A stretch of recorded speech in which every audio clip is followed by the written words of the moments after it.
Bloodborne is widely regarded as one of the greatest games ever made, a dark and haunting masterpiece that captured the imaginations of millions of players around the world. Fans have long dreamed of seeing a full remake, ideally handled by the studio known for redefining what a remake can be, Bluepoint Games. After all, Bluepoint had already delivered one of the most celebrated remakes of recent years, bringing Demon's Souls to the PS5 with breathtaking visuals and meticulous care for the original experience. Naturally, many assumed that Bluepoint would eventually be tasked with doing the same for Bloodborne, but a recent report from Bloomberg has revealed a surprising truth. It wasn't Sony who said no to a Bloodborne remake, it was FromSoftware themselves. According to the report, Bluepoint approached FromSoftware in early 2025 with a pitch for a full Bloodborne remake. While the numbers made sense and the idea was technically feasible, FromSoftware ultimately decided against it.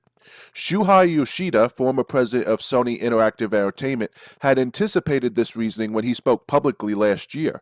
He explained that Bloodborne is incredibly important to its creator, Hidetaka Miyazaki, who loved the world he built and did not want anyone else touching it. Yoshida said, "Bloodborne is one of the most popular acts on my Twitter X. Miyazaki's son really loved Bloodborne, what he created, so I think he is interested. But he's so successful and he's so busy so he cannot do it himself, and he doesn't want anyone else to touch it. This perfectly explains why, despite the fan demand and Bluepoint's technical expertise, a remake was never greenlit." Bluepoint's track record with remakes is impeccable. Their Demon's Souls remake was a launch exclusive for the PS5 in 2020 and was praised for being a perfect balance of faithful recreation and modernized improvements. Sony acquired Bluepoint in 2021, and the studio was even put to work on a live service God of War project, which was ultimately canceled last year. After the cancellation, fans were hopeful that Sony would direct Bluepoint to revisit Bloodborne next, but the dream never materialized. Following the rejection from FromSoftware, Bluepoint pitched other ideas to Sony, including an updated version of their Shadow of the Colossus remake and a Ghost of Tsushima spin-off. These ideas were reportedly declined as well, with Bloomberg suggesting that other studios were hesitant to dedicate significant resources to a project developed by another team. The closure of Bluepoint last week affected roughly 70 employees, marking the end of a studio many considered the gold standard for video game remakes. Sony described Bluepoint as an incredibly talented team with technical expertise that had delivered exceptional experiences for the PlayStation community.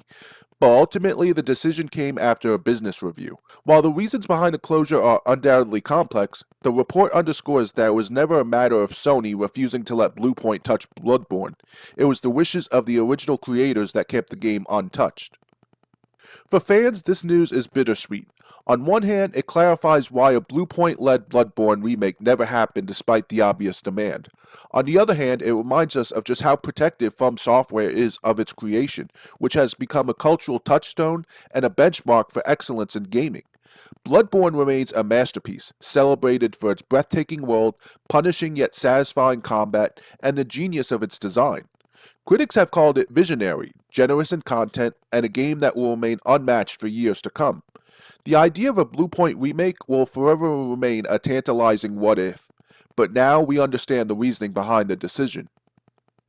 So what do you think? Would you have loved to see a full Bloodborne remake by Bluepoint, or do you respect FromSoftware's decision to keep the game in its original hands? Let me know your thoughts in the comments below, and if you like this video, don't forget to give it a thumbs up, subscribe, and ring the notification bell so you don't miss any future uploads. If you want to support the channel and get access to exclusive content, check out my Patreon, where the latest exclusive is a deep dive into how the Xbox One lost the momentum that the Xbox 360 had built. Until next time, game on.